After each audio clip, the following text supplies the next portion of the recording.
முகம் ஒன்று. ஈசருடன் ஞான மொழி பேசு முகம் ஒன்று.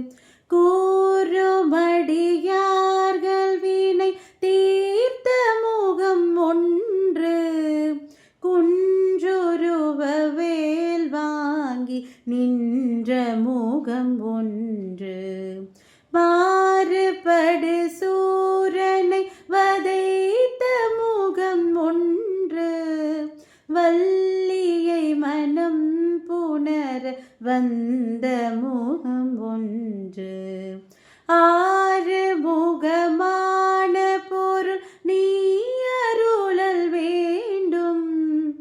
ஆதி அருணாச்சலம் அமர்ந்த பெருமாளே. ஆதி அருணாச்சலம் அமர்ந்த பெருமாளே. ஆதி அருணாச்சலம் அமர்ந்த பெருமாளே.